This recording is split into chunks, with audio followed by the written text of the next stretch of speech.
Hey, welcome to my channel. It's Rescue Went Living, and today I'm gonna go ahead and just gonna go over what I'm actually bringing back to the Appalachian Trail.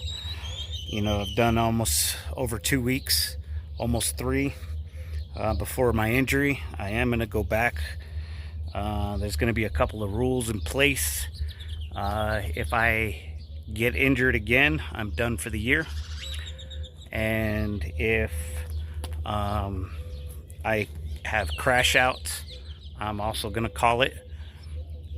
I think the biggest thing is getting over being homesick in the beginning, because that is very discouraging. You know, I think it was Hiker Rev said the biggest thing for older hikers is to get over being homesick, missing their wives or their kids or whatever. And the people that I've seen get off the trail, that's a lot of it, was exactly what it was. And I will say I fell victim to that in the beginning, and eventually I got over that.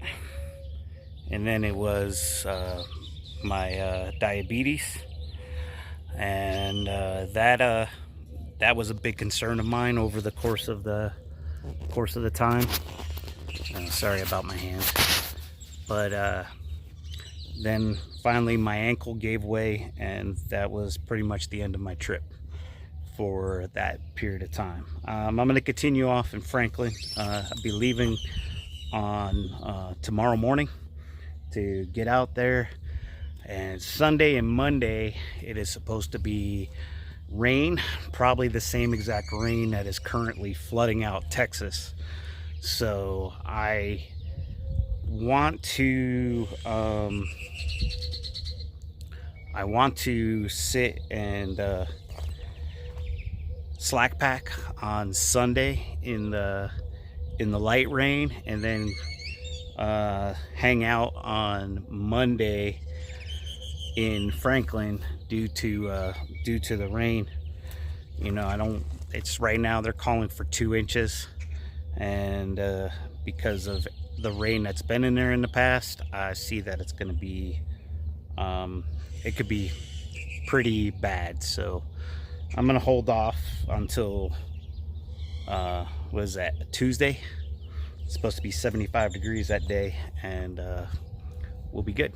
All right, so without further ado, let's go ahead and go over what I will be taking with me. And it's not really going to change. So first thing I'm going to bring is my fanny pack. That's going to hold my snacks and this little tiny knife. The rope I use to tie up my pack. I'm going to bring a charging cable for my phone and my GPS system. Here's my charging block, 10K Nitecore. Seems to be the standard for the trail. And then I have my glass case, my eyeglasses case, to protect my glasses at night. But in the meantime, I'll just keep my Nitecore in there. And then my GPS, which I attach to my pack right here when I'm done. And then of course I have some toiletries. Gotta have my Advil, my insulin needles, and my soap for my dishes. And then I have some hand soap to wipe up after I go to the bathroom, because Noro does not go with hand sanitizer. This is my base set of clothes right here. I'm not going to be packing these, because what I'm going to do is I'm going to be spraying them with permethrin. And I got my belt, my layer gloves, or not my layer gloves, my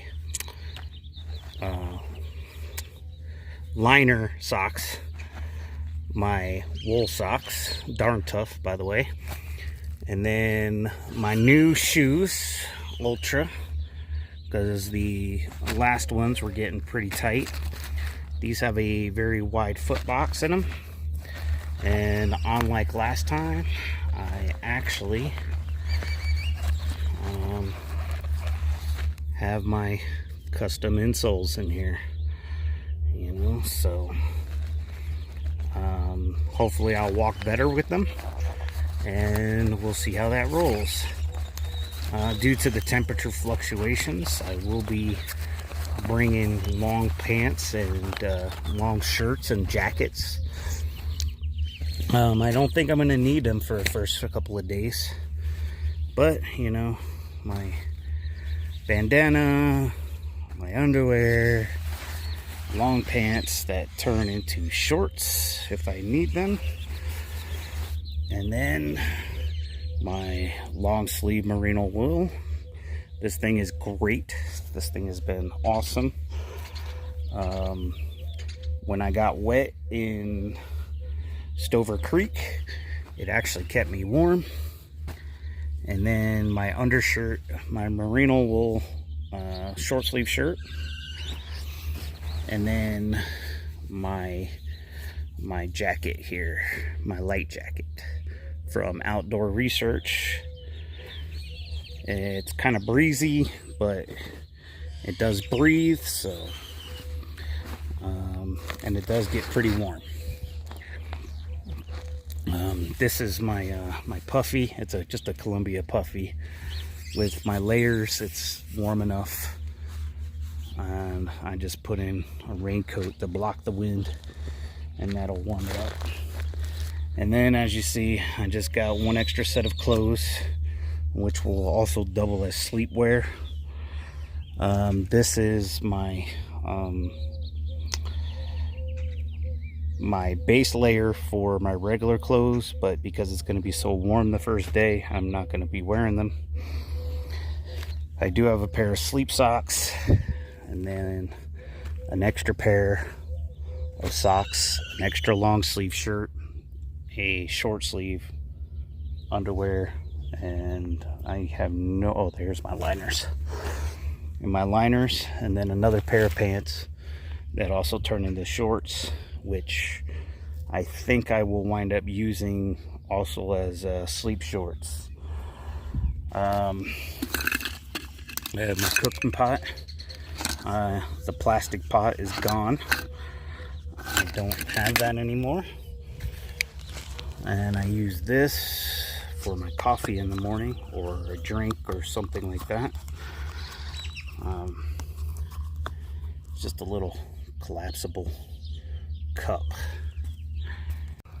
All right, so to continue, got my 2 smart water bottles, and I did purchase a adapter to turn them into reservoirs, because the little bottle that I had kept falling out, and I probably will get a little bottle for my electrolytes, but I can have this on my pack, drink my water in my side without having to take off my entire pack. I do have night shoes or camp shoes. These weigh just 1/3 of an ounce more than Crocs, but they compile much, they're much more compression. They're just water shoes from Walmart. Hopefully they don't fall apart on me. I use the clip here because I hooked my backpack onto the rope, so this will actually keep it in my pack.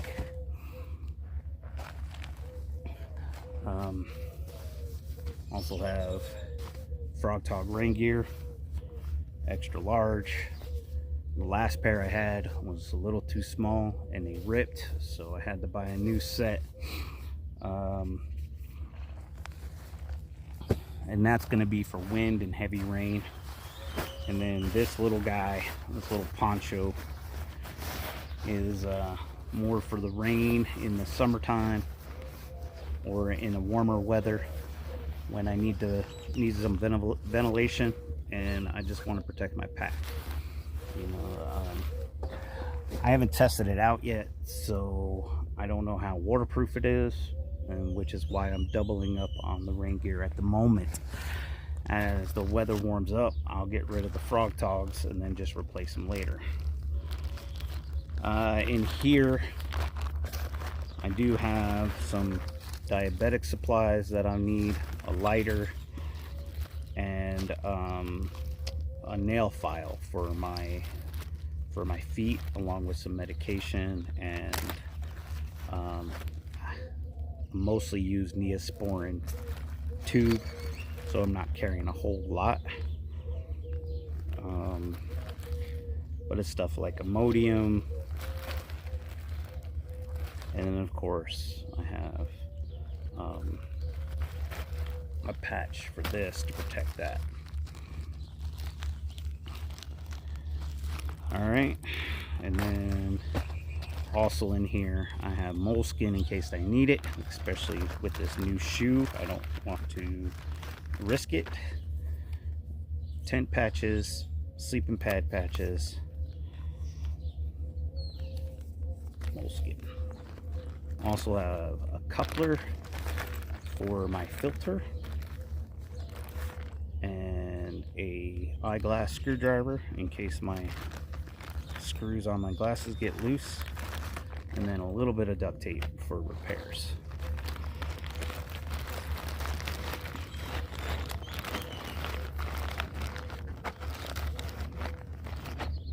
I also have sleeping socks and waterproof socks, you know, just to keep my socks dry. These things work great. They kept my feet actually dry again when I fell in the Stover Creek. My additional insulin supply is also a new sensor for when it's time to change it out. I'll have Lorena send me some more along the trail. The first place is going to be Fontana Dam. Yeah, Fontana Village. And she's going to send me the first one. And then I have toiletries. So I got my little shovel, which, because I just dig it in dirt and I don't actually put poop on it, I was able to use it to get water off of the thing before I had a new pouch. And then in here I have some Huggies that'll keep me clean down there so I don't chafe this time. Some extra soap, hand sanitizers, toilet paper, and then these things are little wipes that compress down. They're compressed. You just wet them down, and then you can use them as a wet wipe. So if I run out of these, I can use these. And there's also other reasons. I can sit there and just wet it up and go to the bathroom and wipe up.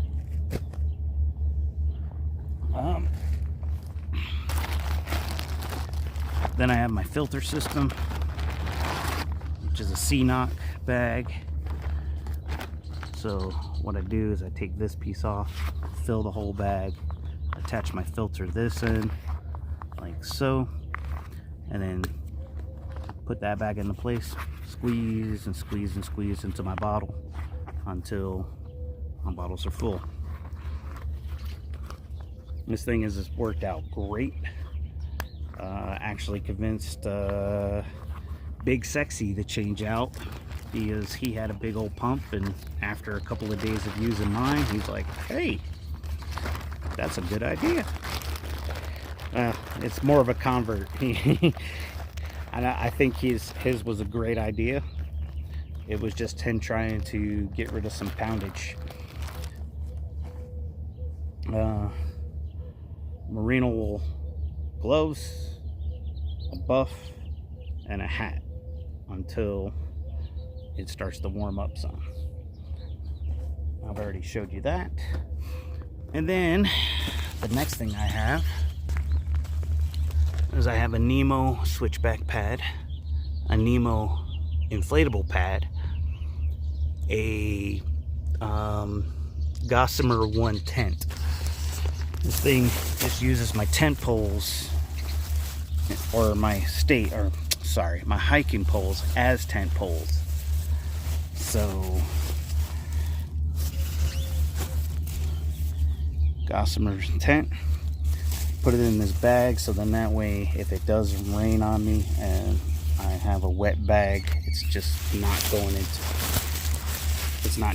into my backpack wet. It's going to be put in the bag until I can dry it out.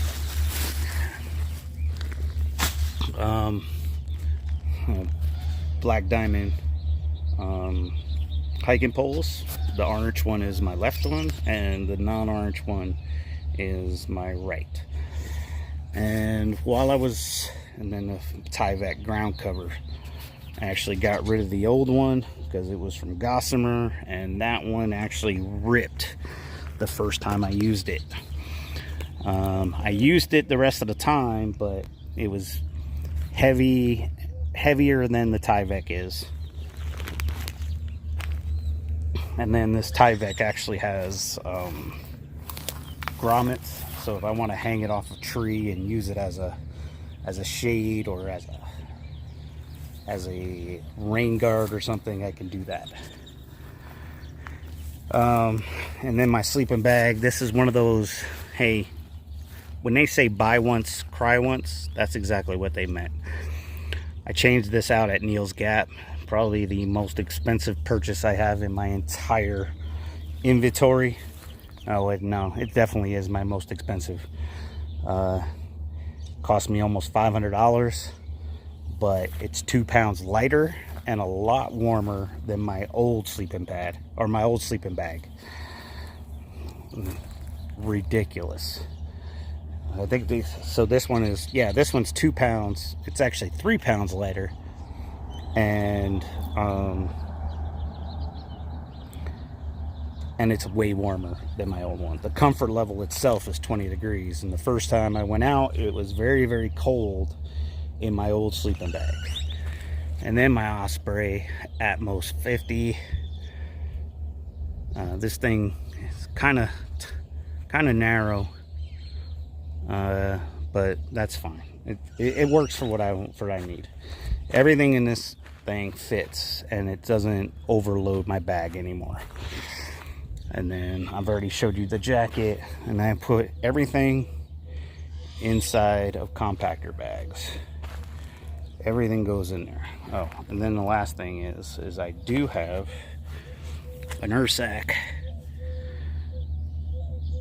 and this thing right now is full of candy, food, and insulin needles. I'll probably break this out in a minute just so you guys can see that. And then of course I did buy some extra jelly beans for more energy, just in case. I know I'm packing my fears in a way, but not really too much. And my spork is actually inside the bag, and you'll see that. I just keep it there because it's just easier in the long run. Alright, so I'm gonna start packing up the stuff that I don't need, and then I'm gonna spray this with permethrin, the clothes, and then I'll empty out my bag. Alright, so have my permethrin here. Treats 4 outfits. I have another thing in here in case I do need it. What I'm gonna do is I'm gonna spray the bottom of my backpack.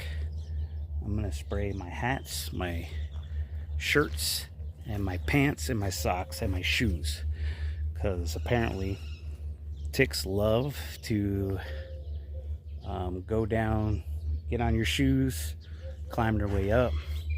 So by doing shoes, socks, I'll be able to hopefully knock down a lot of them. And then everything else will be just a precautionary measure. So I'll be doing my shoes and my socks first. I do have gloves on because this stuff is quite nasty. Not as nasty as DEET, but You know, it does have, physical and chemical hazards, so shook well. It's been shaking for a while, and I'm gonna go ahead and get started and then let this stuff dry. And in the meantime, after that, I'll go over my Ursac. See you in a bit. Well, used the whole can. Didn't have to go into the other one. 6 weeks or 6 washes. That's a good thing. So now we just need to let that dry for a couple hours and move on to the next stage. So I do have this for my insulin. It comes in 2 pieces. You have the outer shell, which actually keeps everything pretty insulated, and then this piece that has beads that the colder the water is and the longer you let sit, they blow up really big and they act like a reusable ice pack. Not cold enough to freeze the insulin, but cold enough to keep it good. So right now it's kind of flat, but this thing blows up really big when you let it sit for a long time in cold water. And then once it's cold, it's good for about 48 hours. But every time I stop at get more water, I just take the insulin out, dump this in the river, put the insulin back in after I'm done, put it back in the pouch, and the insulin stays cool. So it's definitely worked during the time. I mean, it doesn't feel like it from the outside, but it's cold enough that it'll keep it comfortable or keep it under temperature. But that one can did all this clothes, sleeping bag, or not the sleeping bag, the backpack, the hat, my handkerchief, but all this, that one can did. And then of course my socks, my shoes, even my sleeping socks, so I didn't have to actually focus on my backpack or on my sleeping bag. You can also spray your sleeping bag down, your tent down. They say don't do it on the inside of the tent. You don't want to do that because it smells anyway, but I'm not gonna take that time. Alright, so let's move on to the Ursac. So the Ursac currently has 6 days of food, snacks, and everything else. So I have Nutri-Grain, beef sticks, coffee, oatmeal, meat, some Tootsie Pops, a couple of bars, and then of course a dinner made for each one. And of course I do have Liquid IV. I found that while I'm hiking, the Liquid IV with no sugar is no good. I lose energy pretty quickly, especially when I'm taking when I take my insulin. I drop fairly quick. So my plan is to take my insulin in the morning, put this in a bottle, and use that during the morning to keep my sugars up. Right, and then of course the Nutri-Grain bars and everything else. Those are the main things. And then of course to keep my energy and sugars up to not crash, I have sports beans, lifesavers, and then of course these liquid energy drinks, which are basically for emergency use only. Because these things have, I can't even see where this one has it, but carbohydrates, 2338 for this whole pack, 38 grams of carbohydrates for this whole pack, 12 of it, which is sugar. And then these actually saved me one day. I just couldn't get any energy going, and just was impossible. Yep. I know that sugar is bad on a normal basis, but when you're hiking lots of miles uphill, you burn that as long as you're taking your insulin. If you're not taking your insulin or you don't have a pump, you're going to be, at least I was hurting. I couldn't convert my carbohydrates into energy if I didn't take my insulin. So I got to be better at it, which means that I'm going to have to keep up my sugar levels. And obviously I have a CGM to make sure that if I do drop below a certain level, I'll be able to rectify that really quick. And then I have a rope with a hook and a little bag for my bear bag to be able to hang this if I need to. And then my loadout of insulin needles that I need for the trail. I will also have Lorena send me the next supply when she sends out the sensor itself. And that's pretty much it for the Hersack. Breakfast, lunch, and dinner, snacks, and then energy, candy. And then I do have a couple of these zeros for later on, because I wanted to make sure I'm actually going to use them. The only thing left that has to be put in here is the cheddar cheese, and I will be doing that here shortly. Alright, well, that pretty much is all of it for now, and we'll talk to you later. Well, that kind of sucks. Look what grew in my sausages.